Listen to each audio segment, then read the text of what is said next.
Bang ding ding, trademark. He come out 6'7" tall. Bang ding ding, one star. Bang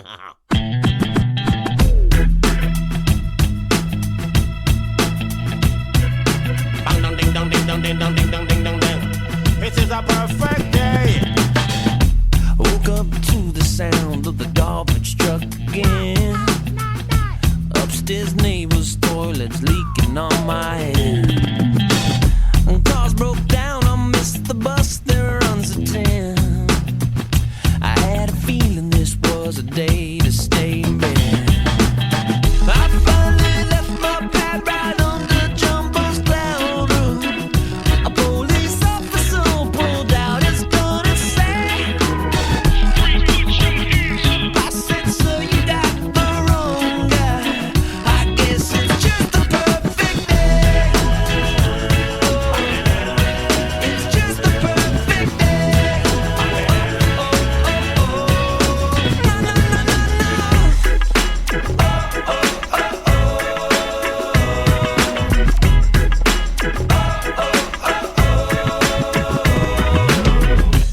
Hey there, and welcome back to Eggs. This week, we have serial entrepreneur, angel investor, and investment banker, Paul Hickey. Paul has raised more than 22 rounds of funding for his own startups, had several exits, and taken one all the way through IPO. He's also co-founded a boutique investment bank where he's spent more than a decade raising capital for fast-growth companies. Most recently, however, in response to the COVID-19 pandemic, he launched the Utah-based Pura Vita Medical to manufacture medical-grade face masks for the general public and healthcare industry, including N95 and KN95 masks. Joining us today to talk about raising money the right way, setting yourself up for a fruitful exit, building a business during a pandemic, and the struggles of competing with China and your own government when they're actively working against you. Please join us in welcoming to the show, Paul Hickey. Hey, Paul, how are you, my friend?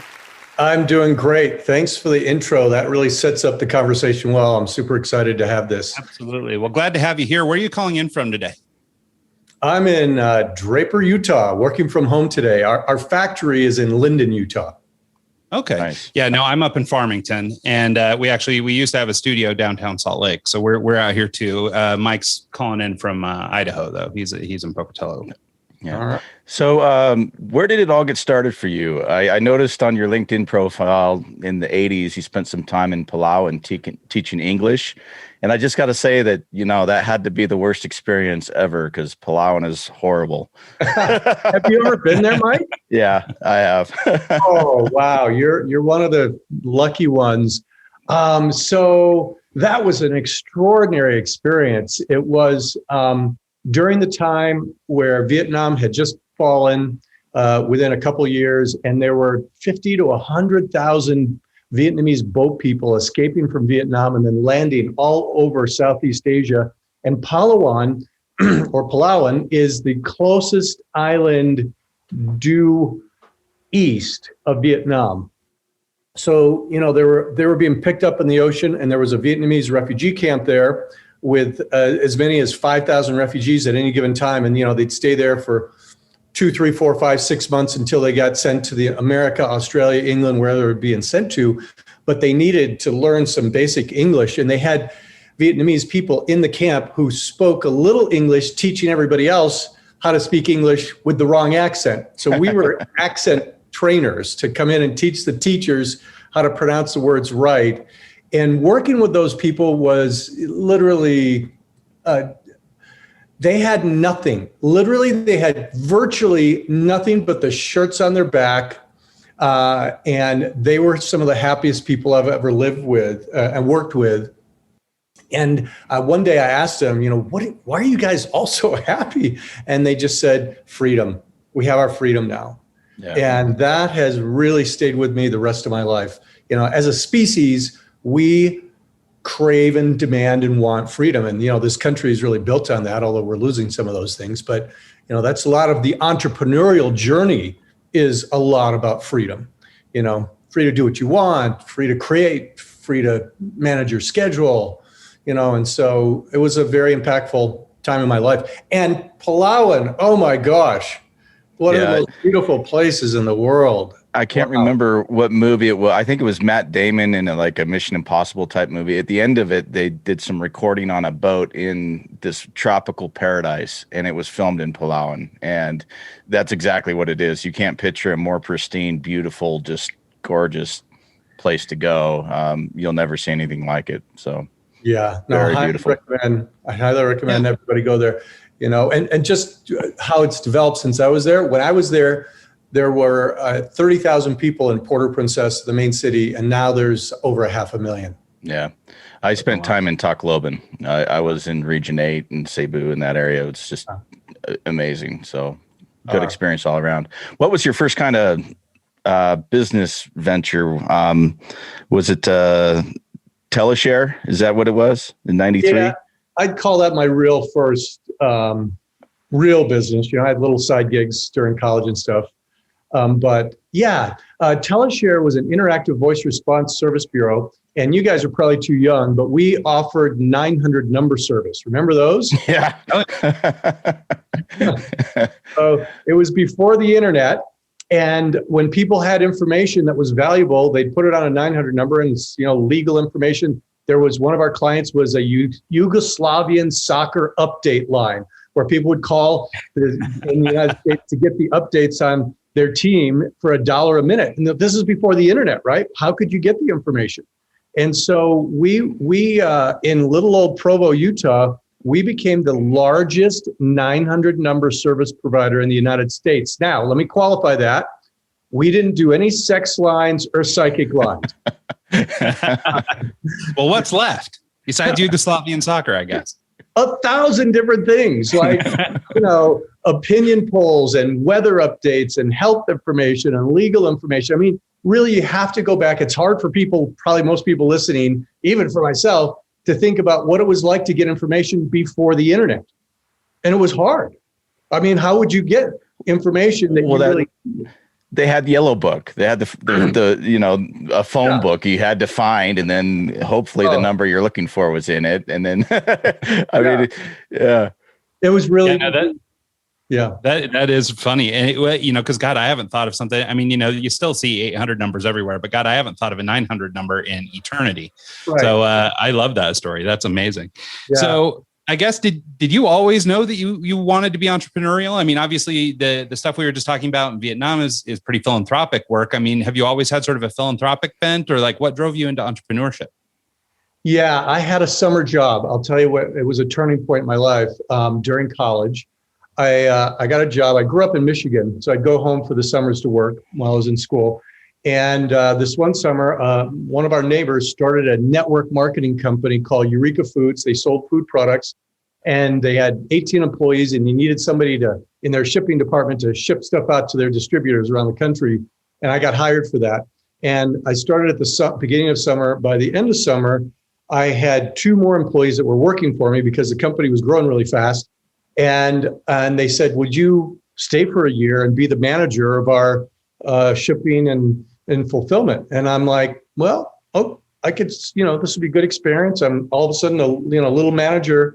And so I stayed, and I ended up staying 2 years, and that company went from 17 employees to 250 employees. And I had a department of 16 employees that worked for me. And then they went bankrupt, and then I went back to school. But during that time, one of the things, this is really, really changed my life. These people that were becoming distributors for this network marketing company that I was working with, they were lawyers, they were dentists, they were engineers, they were nurses. They were all these professionals that had these professional careers that were bored or tired or ready to do something. They wanted to all be entrepreneurs. And I was going to be a lawyer. And I'm like, why am I going to spend 20 years and then decide that I want to be an entrepreneur like all these other people? I'm just going to be an entrepreneur right now. And that's what changed the direction of my life. And I switched. When I went back to college, I became a business major, and I came right out of school, worked for a couple of years, but then quickly started my own company. So yeah, I love that. So I do have to ask you though, and maybe this is the most critical question of the whole podcast because it may not be able to go forward. Which kind of Michigan are you, a Spartan or a Wolverine? Well, I went to school in Utah, so I'm officially neither. But, He's a cougar, dang it. well, I went to BYU Hawaii for 3 years, so I'm a seasider, really. So Okay, there you go. And that was a good gig too, by the way. I was close to Palawan. But I'm a Wolverine. That a kid. All right, we'll proceed then. So I had my finger on the cancel button right here. Well, great. So after you finished school, you decided to go into business. We just talked a little bit briefly about your telework company. What did the trajectory look like from there? Yeah, so this is a fascinating story as an entrepreneurial story. I started that business, and today I have more knowledge in my pinky about how to run a company than I had in my entire body when I started that company. And guess what? The very first year, I had no budget, no business plan. I just thought this is a good business to get into. I had some experience with it, a little from this other company I worked with. And I just, had some money I saved up, and I kind of figured it ended up looking back. I spent about $30,000 to start this company before it started cash flowing on its own. The first year I made $495,000 profit. Second year I made a $1.1 million profit. And I just thought that's what happens when you start a company. I had no idea how lucky I was. And the luck and the what happened there is I just timed it perfectly. And I'll probably come back to this theme of timing. It's one of the most important but misunderstood and not appreciated aspects of being successful as an entrepreneur is timing. And by the way, my mass business is a huge timing thing. We'll talk about that in just a moment. But I just timed the market just right. And the first 3 years were just easy, money flooding in. And I remember my accountant, my bookkeeper, we didn't even have a CFO, walked into my office one day, like in the second year, and she said, "You have $1 million of cash sitting in our checking account, not making any interest," because we were just adding cash flow every week, and we're just running the business, growing it. It was just paying for itself. Do you want to do something with that? And I kind of sat back and I'm like, you are stupid. I'm talking to myself now, by the way. You're not even managing the cash that you're earning. That's how easy it was for me. And that worked against me when all of a sudden things were hard and I needed money. Because that was really, I was in for a big surprise and a big shock and a real painful learning experience. Unlike a lot of entrepreneurs who have the pain up front to get the money to launch their business and to grow it, I didn't go through any of that in my first 3 years. So what happened is the industry changed. The internet emerged in the mid 90s and 900 numbers fell out of favor. Everything was going internet. And I remember my guy that was in charge of our internal network. Remember when companies used to have their own networks because there was no internet? Yeah. And my guy that was my networking guy, full-time guy, walked into the office one day in the 90s. He's like, "Hey, this really interesting company called Yahoo is doing an IPO. You should check it out." And of course, I completely ignored it. I was just focused on how do I save this business because we're getting killed by the internet. And what we did is we did a pivot, and it was the best pivot I've done to date. But we transitioned into prepaid calling cards because those were growing in the late 90s. And we built a technology because back then, the prepaid calling cards were just hard cards with a little thing you'd pin on the back, you'd scratch it off. And then they sell them in retail stores. So we built a little piece of hardware. I hired a bunch of engineers, and we built this hardware. It looks like a credit card terminal. And we would get the PIN numbers from all the carriers and put them on our server, and then put this little piece of hardware in 7-Elevens and other places that sold prepaid calling cards. And then when a customer would walk in and say, "I want a $100 prepaid calling card from AT&T," the clerk would push AT&T, $100. It would dial out, grab a PIN, and then it would print the calling card out on demand. And then we would get a transaction fee for every one of those. And so it was this amazing business model where the carriers gave me the PINs for free. I paid no inventory. I kept them until I collected the money, and then I paid them.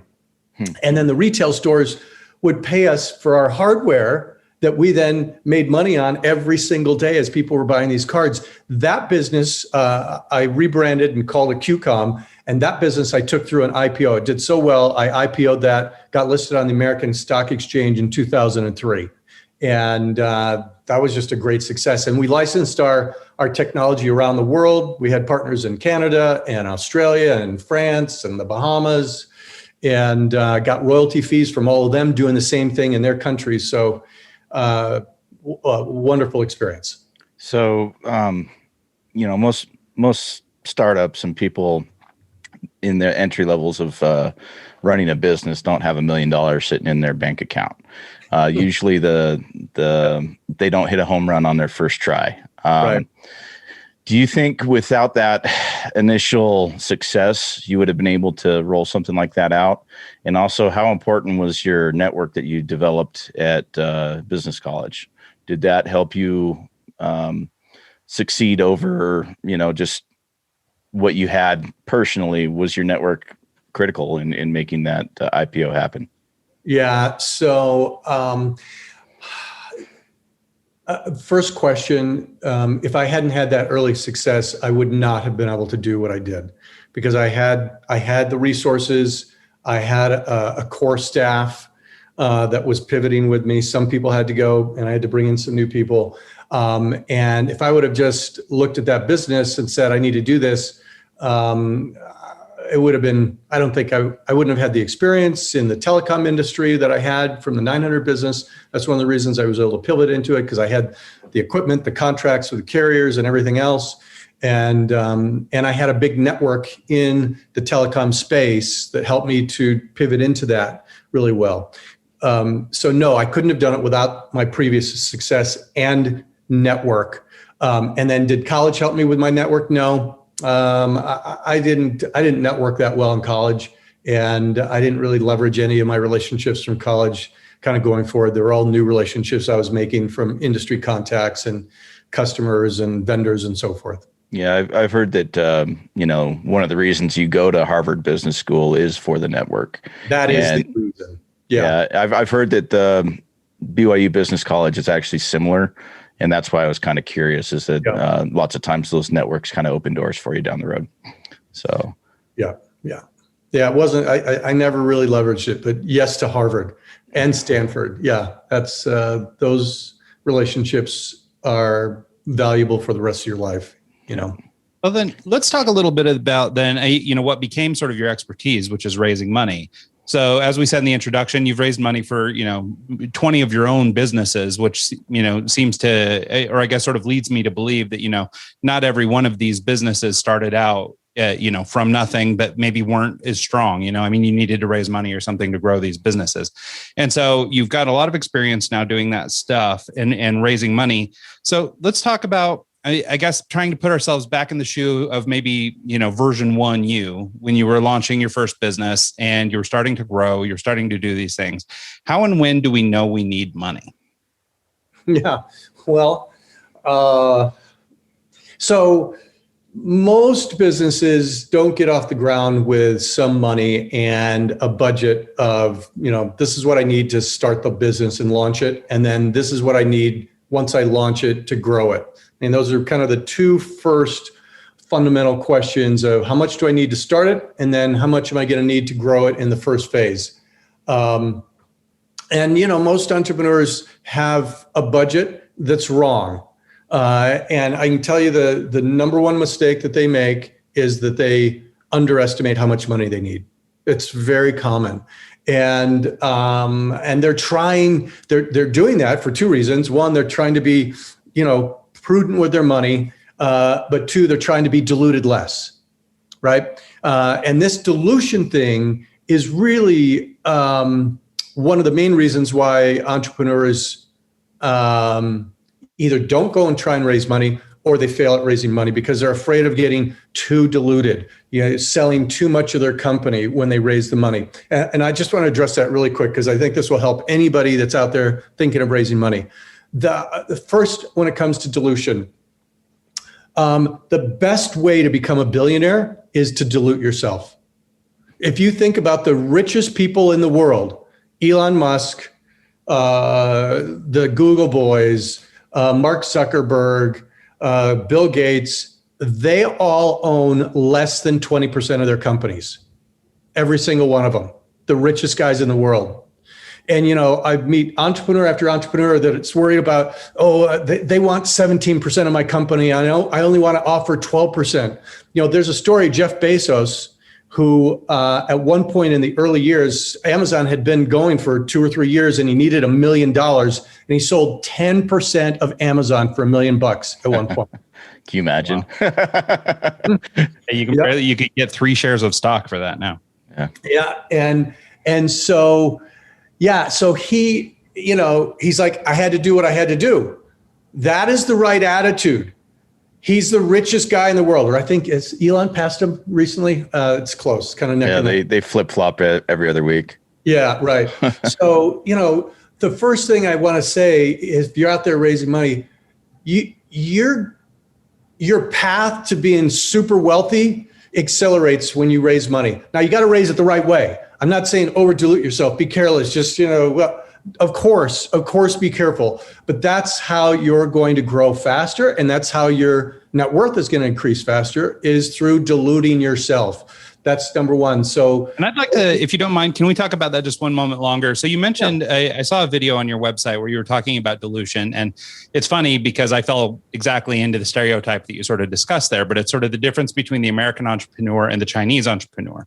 Yes. You in your background spent a lot of time in China doing work over there, and became very close to the Chinese business culture. And then also as an American entrepreneur yourself, you've seen that side too. So do you mind talking about sort of the differences between those two things? Because I think that little bit of clarity to this idea of dilution, because I'm sure, I can speak for many entrepreneurs right now that are going, well, Jesus, I don't want to give the whole thing away. So maybe you can talk a little bit about that. Yeah, the Chinese are a really interesting contrast to American entrepreneurs, Chinese entrepreneurs. And one of the things that is just, I don't know if it's genetic, it's in their culture, but cash is king in China. Stock is just paper. Cash is what makes things happen. And so a lot of entrepreneurs in China, that right when they're starting out, if they've got a friends and family, and the Chinese network, really well, comparatively to Americans when it comes to raising money. So they've got a pretty good startup network to begin with friends and family and business people that they know. And it is not unusual for a Chinese startup, the first round of funding they get, 50% goes to the guy who writes the check to get them started. 50%. Now, American entrepreneurs, you tell them they're going to give up 50% for the first 100,000 or 500,000 or whatever they're raising. They're just like, no, that's way too much. It's too good for the investor. China, they're happy. They're like, wow, I get 50% of the company and you're paying for all of it? That's the best deal ever, right? And so there's a real different attitude. And then, of course, a lot of these Chinese entrepreneurs go on to become very, very wealthy because they got the capital they needed to get started. And then maybe they needed some more capital. And, once again, Elon Musk, Jeff Bezos, they all own less than 20% of their companies. So, I think American entrepreneurs, this is the key thing here. They undervalue capital. Hey, I'm the guy with the idea. I'm doing all the work. Why should he get 50% of the company? All he's doing is writing a check and I'm doing everything else. That is the wrong attitude. That's how you're going to lose in trying to raise money. You're going to lose that game. The fact is, the investor, because I've been on all sides of the table. I've been an angel investor in startups. I've been raised money for my startups. I've been an investment banker in the middle, raising money for startups and from angel investors and VCs and private equity funds. And so I've seen every side of this for 20 years. And I can tell you, you need to understand as an entrepreneur raising money, the mindset of the investor. And the investor is, hey, I'm executing. When I write the check, I've done my job. Now it's time for you to do your job. And if you don't do your job, then I should somehow get compensated for that, which is, some of these deals where if you don't perform, then you can lose control of the company. A lot of entrepreneurs hate that idea, but they performed and you didn't. So now it's time to try and make something of that investment to try to revive it. Investors don't want control of the companies. I can tell you, angel investors and VCs, their fantasy investment is to write a check and never hear from you for 3 years and then get a big exit check in the mail. That's what they want. They don't want to be involved in your business and helping you. And you're running out of money again, and I need to help you raise money. And you guys did something stupid and hurt your sales. And now I got to figure out how I can help you guys to save my investment. They don't want that. They don't want any of that. They want to write a check, you go execute, and send me a check in 3 years from now. That's what they really want. Another thing you brought up in that video that I liked too was sort of the long tail bit of this, the part that we don't talk about, that, you sell, maybe you do give away a big chunk of your company. You end up with your 10 or 15% or 20% of your company, like the Bezoses of the world. But the opportunities that come from that, having had a successful exit or having been through an IPO or whatever, like the long tail effects of what that can do to you and your network are maybe outweigh whatever you could do in your original company anyway. Yeah, Ryan, thanks for bringing that up. That's super, super appreciated, right, by lots of entrepreneurs. This is my baby, which is why they're trying to hang on to every percentage they can, because they don't think they're ever going to come up with another good idea. And it's just the opposite.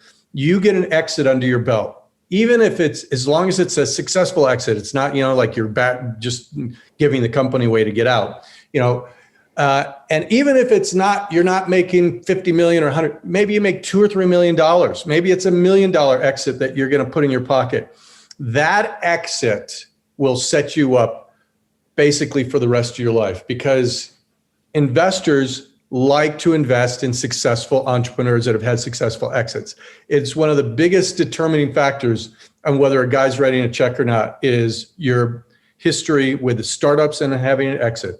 You've had an exit, you're going to be 10 times more attractive to investors on your next deal. And in addition to that, you're going to have lots of startups coming to you, startup teams going, hey, can you be on our team? We'll give you 20% of the company. We need somebody that's had an exit, that's had that experience. You'll have so many offers of the next deal, and it'll be so much easier because you're going to be with most likely a higher level group of guys. Some of them also possibly had exits. It's going to be easier to raise money, easier to attract talent. And you can take lots of different roles. I mean, you can go do another startup with a great team, and you can just be an advisor to startups. You can be on boards of fast growth companies. I mean, there's lots of options that you have, and you can be an angel investor. You can be an investor in a startup where you are also an advisor. And so there's just this plethora of opportunities that just open up when you've had an exit, even a small one, right? So most people don't have the opportunity of going through a pitch and working with an investor and putting together a proposal to get money from an investor to build a product. I actually have been down this road.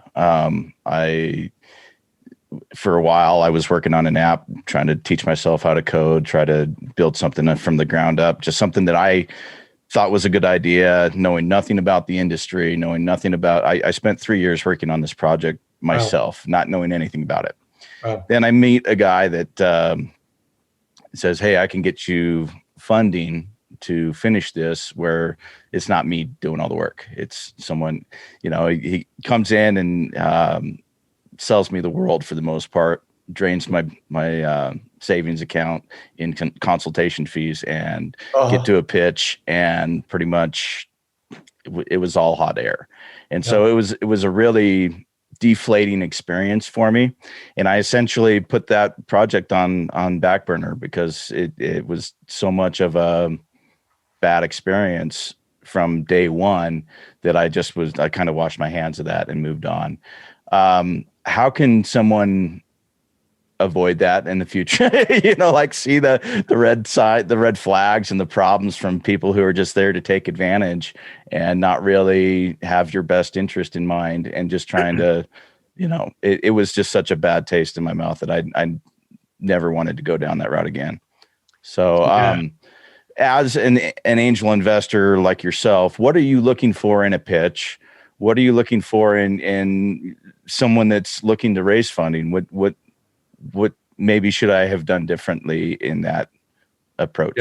Yeah. So I'm going to answer that question, but I just want to back up to something else you said really quickly. And, How do you avoid that kind of a mistake, right? Because a lot of entrepreneurs have experienced the same thing as you.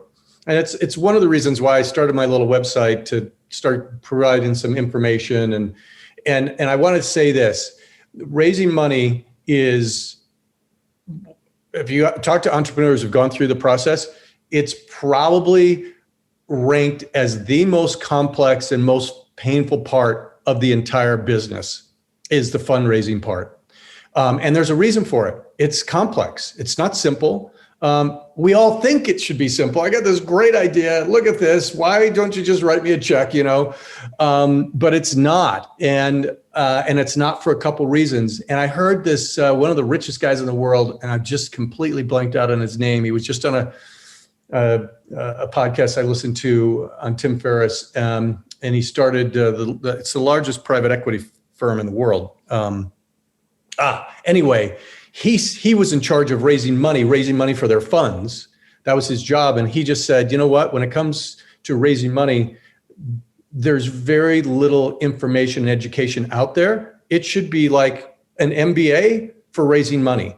That's how complicated it is. That's it really is. When I went down that path, I knew nothing about it. And there were so many technical terms and so many things that I spent weeks and weeks and weeks trying to get data and put together the pitch and try and do all this stuff. And when the pitch actually came, that was part of the arrangement, was he was going to arrange a lunch with, people who could potentially invest and were interested in the product. And when it actually came, it was more like his couple of friends and sandwiches over. It was the worst experience ever, but I learned a lot, and the money that I spent in that process, I guess could go towards education fee, but that's about it. Yeah, no, it's, I mean, one day I want to build a 1 or maybe 2 year college program that is on this very thing, how teaching entrepreneurs, so when they graduate, they can actually go out and coach at a really high level entrepreneurs like you who are trying to raise money, because it's complicated.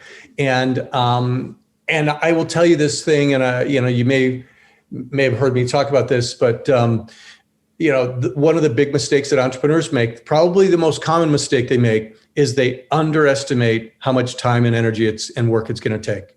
And the analogy I like to use is an Ironman triathlon, right? Most entrepreneurs, when they start the process of raising money, they think they're training for a 10-mile run. And then they show up at the start line and they're like, oh, well, actually you need to swim 2.4 miles. And they're like, what? And it's like, okay, so they're not prepared for that. And they barely make it out of there. Like, okay, I did it. Well, you need to go ride another 114 miles. What? And so by the time they get to the marathon part, most of them have already dropped out, right? So having your expectations when it comes to raising money is really the first step to success here. Is expect that this is going to be a 3, 4, 5, 6 month process, and it's probably at least 10 hours a week. If you think about what it would take to train for an Ironman, and a lot of entrepreneurs are like, I don't have the time for this. It's going to take too long. No, you do. And I'll tell you why. Because there are thousands of people who have professional careers and jobs and other things that train for an Ironman. And it takes about 10 to 15 hours a week. That's what you need to plan if you're going to raise money for your company. And if you plan that, if you think that, if you start that way, your chances of being successful are going to go up 10x. 10x. I love that. That's a great metaphor. Yeah. So I'm sorry. You asked me another question, and I don't think I answered it. Oh, that's a good question because I forgot it. That's okay. I think we can pivot back into. So one of the things you did mention, though, is it's not just about raising money, but it's about raising money the right way. Yeah. I think we've maybe just gone over one, bad way of raising money, or at least one thing to, be cautious of or wary of. But what are the right ways? Like, who should we borrow from and when? Yeah, well, so you got two things. You can borrow money or you can go raise equity, right? And there's pros and cons to both. I I am not a fan of borrowing money for a startup because the risk is so high, and then you're just paying debt off for years and years and years, or you're bankrupting yourself, one of the two, right? And so my advice, and of course there are exceptions to this, but my general advice is do not try and borrow money to start a company. If you can get equity investors, yes, you're going to have to give up some ownership. But if it doesn't work out, then you can pivot and start something else, go get a job or whatever, and not have that $100,000, $200,000, $500,000 of debt hanging over your head. That is just brutally stressful, by the way. If your business isn't working out. But so let's talk about raising equity for a minute. When and who and how. Just again, you got to come up with a budget. The best advice I would do in trying to figure out how much to raise is to go talk to some entrepreneurs who have raised money. Find some local entrepreneurs. They'll talk to you. You don't need to hire a consultant for that. Find some angel investors. Angel investors are the best people if you can get their time, because everybody's trying to get their time and advice, right? And so if you can tap into an angel investor network, and let me give you one really good insight key here on how to do this. So I used to be a member of the Salt Lake City Angel Group. There's the Park City Angel Group. Every state has angel groups. If you go to an angel group and you say, hey, I'm an entrepreneur, I'm looking to launch a business and raise some money, and I'd love to just sit in some of your meetings to watch how it works and to learn and to see the pitches. Would you mind if I do that? They're going to say yes. They're going to actually admire and respect that. And now what's happening is you're learning sitting in those angel meetings, but you're also developing relationships with the angels themselves. Right? So if you show up at 3 or 4 meetings, 3 or 4 months, and now you're ready, you've been working on this stuff, you're learning and you're working on it. And it's like, okay, I need to have somebody look at my budget. And you tap one of the angels in the room. Hey, can you 10, 15 minutes with me on this? This is what I'm thinking about for my budget. I want to make sure I'm getting this right before I go out and raise money. Easy, right? You just call an angel, cold call them. I don't have time for that. My time's worth a lot of money, right?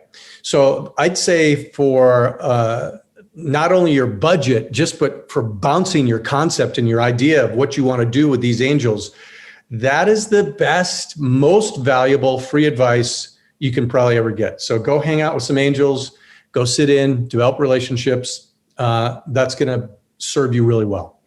So, as someone who's been down this road and pitched before, one of the things that scared me the most was someone's going to steal my idea and run with it and do it without me. And like every time I would go to those Million Cups pitch things in Provo and Salt Lake and all over. And that idea was, that's a great idea. What's to keep someone from doing that? Is that a legitimate fear, or is that something that is just hogwash? Don't worry about that. Yeah, I mean, it's somewhere in the middle. So it depends on your audience. I can tell you the vast majority of angels have zero interest in stealing ideas because they're done with that. They don't want to go launch another business. They want you to do it. They just want to write the check and have you do the work, right? So is it possible, though, that you could come to them and it's a great idea and they look at you and they go, you're not going to be able to execute that, but I know somebody else who can? It's possible. It's super rare. I mean, I literally have never heard an angel story where that's happened, right? So, and most angels, including VCs, will not sign NDAs agreements. And the reason is you come to them with an idea and they've signed an NDA, and the week before someone else came in with the similar idea that they've signed an NDA with, right? So they're getting hit by ideas all the time, which is why they just won't sign NDAs. And most sophisticated angel investors won't either. So I think you just have to kind of let that idea go that they're going to steal your idea. The more sophisticated they are, the less likely that's going to happen, actually. Yeah. I know it's funny. I used to work with a lady that manufactured like teething products for babies. And that was one of our markers for success, actually, was when the Chinese ripped us off, we knew we'd made it. And so because, it wasn't that it wasn't coming, it's when did it come? And when it came, we were finally doing well. So it was kind of a badge of honor more than anything.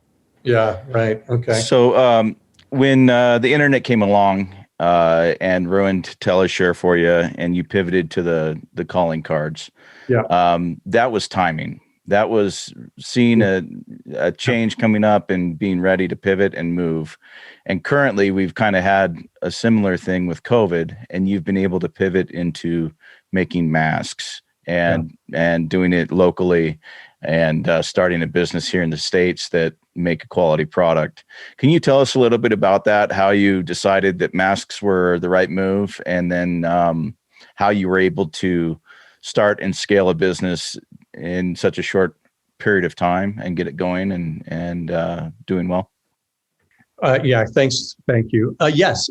So, about 15 months ago, I was on the verge of starting, being the CEO of a $200 million technology SPAC. Are you guys familiar with SPACs? SPAC? I've heard of it, but I don't know anything about it. Yeah, it's a really cool way to do an IPO. So it's maybe for another conversation if you want to dive deep into that. But I was just on the verge of doing that. I had a couple investment banks in New York that had engagement letters on my table, ready to execute in March of last year. And then COVID happened, and the world blew up and supply chains blew up. And a longtime business partner of mine who's done a ton of stuff in China. He has a sourcing business in China. He's got 30 employees in China, 2 offices there. Called me up and he said, we need to make a mask factory. This is when we couldn't get masks in the United States in March and April. All of a sudden we needed them and we couldn't get them. And the supply chain had broke in China. And by the way, there's some really, some agitating information about how that happened. Just real quick, I'll give you the 30 seconds. Do you know why China did not announce the virus for a couple months after they knew about it? Do you know why they didn't? Any guesses? Not a clue. Outside of rumors on the news. Yeah, I have no idea. Well, you can Google this. This is verified by lots of people. They were quietly buying up all the masks all over the world in January. They bought them from Canada. They bought them from the United States. They bought them from Europe. And then once they had accumulated all the masks that they could get their hands on, then they announced there's a virus. Now, in the meantime, the virus is spreading all over the world, right? Because they waited to get all the masks. And then when it really hit the news and we all needed masks, we had sold a lot of our supplies to China. And guess what China did? They shut down exporting any masks. So 3M has factories in China and they're like, yeah, you can't ship that to the United States. You can only sell it to domestically here. And so all of the mask manufacturers in China could only sell domestically. And again, that was another break in the system. And that's why we got into this business. And back a year ago, last March and April and May, the senators were going, we need to be independent for our own PPE needs. We rely too much on China, which is true. And it's a sovereign issue.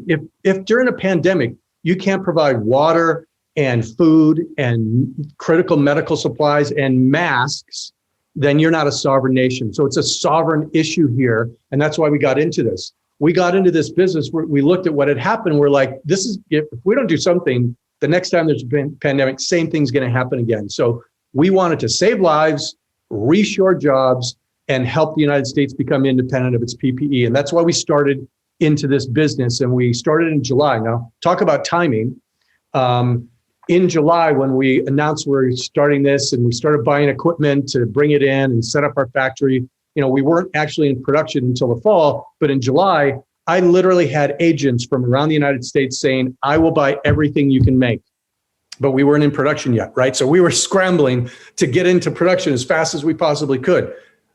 Fast forward 4 months, we get into production. It's now October-ish, November. I'm now calling my agents. Hey, we're ready. Oh, we're good. We're getting stuff from China. We're okay. And not only just agents, but hospitals and government agencies were now I lost every single bid that I put out to government agencies. I lost not to American mask companies. I lost to Chinese mask companies. And so what's happening from a timing standpoint is we have really short memories. Now the US government, including our military, they're all buying from China because they're cheaper than a couple pennies cheaper than what we can produce here in the United States. And in fact, China's starting to dump right now below cost. Like there's a 3-ply surgical mask, ASTM level 3, that they're now selling. One company is selling for 1.5 cents a mask. Wow. The cost of that is 3 cents.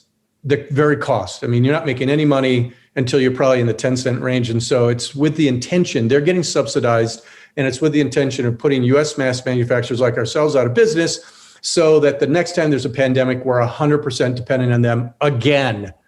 And so this is the disappointing part about our government. Let me tell you what Trump should have done and what Biden should do, and we hope he will. But Japan, when the supply chain broke, because China didn't just stop shipping the United States masks in last March, April, they stopped shipping to the whole world. So they did it to Japan, and Japan had mask factories there. They had some mask factories in Japan, and the Japanese government literally a year ago said, oh, we're not going to let that happen again. And they went to the Japanese companies with mask factories in China. They said, shut those down. Here's $500 million. We want you to expand in Japan, and we're going to be completely independent of them going forward. Why didn't we do that? Well, not only just with masks, but you think about prescriptions, you think about anything that could happen if something like this happens again. Having our sole supply coming from China or another nation like that, it really shoots yourself in the foot, not having it here locally, not having it manufactured locally, and being able to provide your own, widget, whatever it is, masks, prescriptions, whatever, is very critical. Yeah. And you would think it's just common sense. And the fact that they rely on some, country like China for everything is just asinine, in my opinion. It is. And it's even more asinine when you look at just a year ago, the entire thing broke, and it was obvious we can't be dependent on them. And what does our government and US hospitals do? They go right back to China, and they're totally killing the US mask industry. There's 30 other US mask manufacturers like us that have jumped in to do the exact same thing we did. Because they were calling for it. They were asking for it. They were asking for it. And now they're totally killing us because they're only buying from China. Oh, and to make things worse, the CDC a couple of weeks ago, this is like the 5th time they've done this. This isn't just the first time. They tested a bunch of Chinese masks. Over 60% of them don't meet the specs on the box. And so we've got all these fakes, counterfeits, inferior products from China coming in. Can you imagine if we were buying airbags from Canada and 60% of them didn't work? Or whatever, oranges, from Mexico, and 60% of them were bad?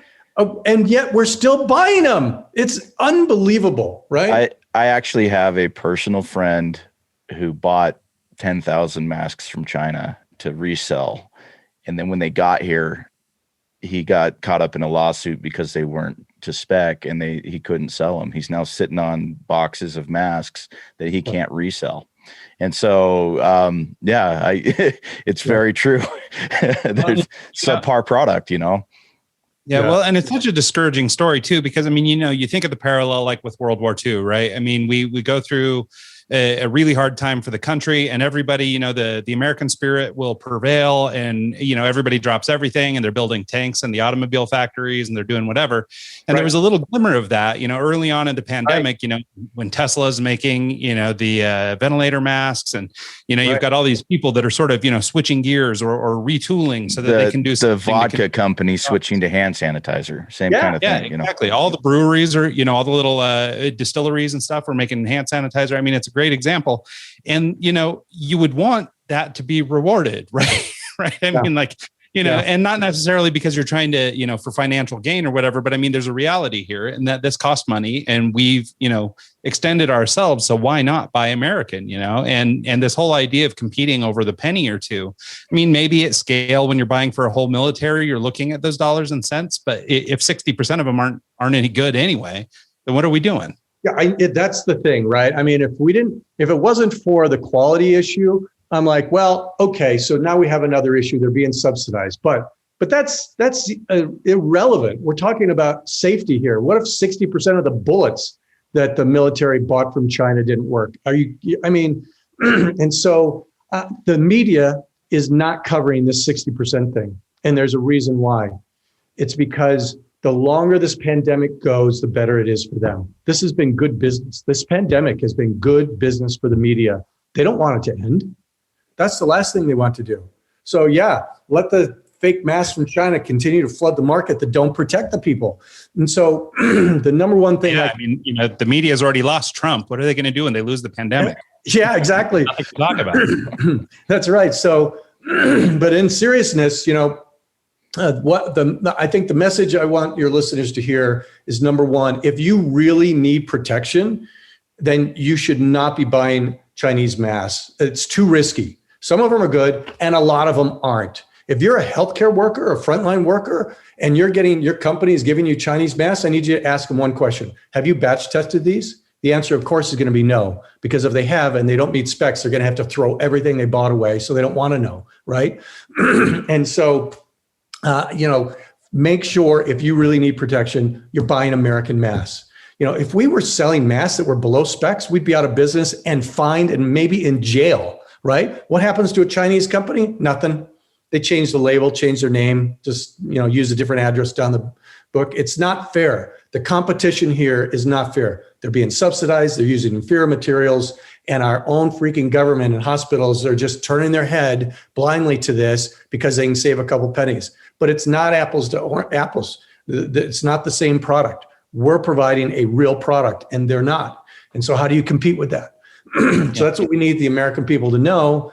And, you can buy masks. One of the things the public doesn't know is that they can buy medical grade masks from us and other manufacturers. You can't get them in big box stores. They're selling crap, just literally junk Chinese masks that they can just get cheap. But you can get them from our website. And we have lots of dentists and small businesses and users that need these masks that are now coming and buying them from our website. And our prices are cheap. You'll get them. You'll buy our masks are a lot cheaper than on Amazon and other places that people go online to buy them. Can you? By the way, on Amazon, there's a ton of fake USA made masks from Chinese companies that have figured out that Americans want USA made. And so now they're just getting a box that says USA made and they're faking it up, but that's not going to last for long. There's a company out there that just bought every mask on Amazon. They're testing every one and they're publishing the results. And as soon as those results show that they're not meeting the specs on the box, Amazon's got to rip them off, take them off their site, which is I love that. I love that. Yeah.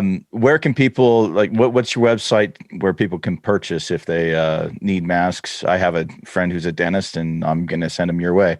Well, thank you. It's puravita.com, and I'll spell it because it can get a little confusing. It's Pura, V as in Victor, I, T as in Tom, A, puravita.com. And anybody can buy masks there, and you can buy as little as one box of 50. You don't have to big orders or cartons or anything. So, by the way, I created a code for you guys. If your audience use the word eggs in our discount code, they'll get a 10% discount. Awesome. Oh, great. Yeah, that's amazing. Yeah. So, one thing, is there a way to maybe flip this conversation? I mean, obviously it's devastating what they're doing, and this is a pretty crappy thing to be happening right now. But if you were trying to look on the upside, or you're trying to figure out how to make this into a positive, what do you think is the change in direction, or is the bit that needs to happen so that we can, positively affect change? I mean, one thing, of course, is this, right? Spreading information about this and letting people know that there is a problem. But how do we, I guess, should we be writing our Congress people? What can we actually do to sort of, turn the tide? I mean, we hear so much about buy America, but if America is not buying America, then how change that culture? If America's buying American flags made in China, that's a problem. I think it's indicative of this, right? Yeah. No, but Ryan, I really appreciate that question because, sometimes I get on my little rant. And there's, China and our government. Well, that's the thing, and you're not wrong, right? I mean, Right. you should be outraged about Right. this. I mean, it's a ridiculous issue. So, but I think what it's going to require are, big brains like yours in the space who can, approach this in an entrepreneurial way. How do we shift the motivation from price to safety, or price to quality, or how do we turn that conversation around? Yeah, so I'm really glad. There are some very positive things in the works. So number one, we get together with a number of other U.S. new mask manufacturers, have just gotten together, and we're hiring a lobbyist to start lobbying Biden administration to, at the very least, have our federal agencies and military buying USA masks. Now, one of the pushbacks that we got from them was, oh, well, you guys, can you make enough? Can you actually supply the U.S. public? And we added up all our production capacity, and we found out, yes, we can. We now have enough production capacity to supply the entire United States military, federal government population if we stay in business, right? So we're lobbying. That's one positive thing we're doing, is we're lobbying Congress and the Biden administration to make some policy to help. This is a sovereign issue. This is not just, we're making rubber bands and we're competing with China. This is a sovereign issue, right?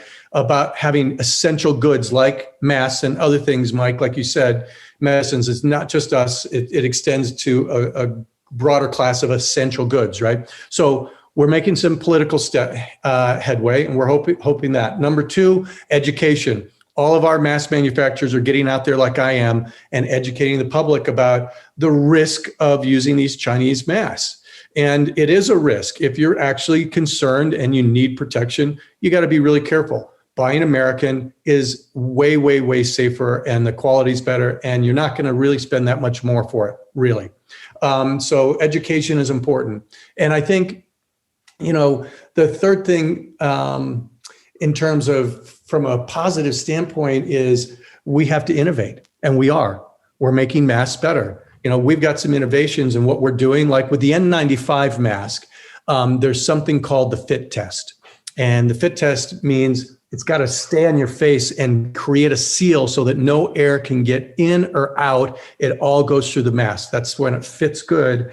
And we've got 4 patents we're filing, and we've developed a way to make it fit on more people, because people have different shaped faces, and so some masks fit, some don't, and we're innovating. So that's the other part of the story, is we've got, I can't really talk about it now, but there's a new innovation with a clear mask material, so you can actually see the mouth of the healthcare professional, whoever's walking it.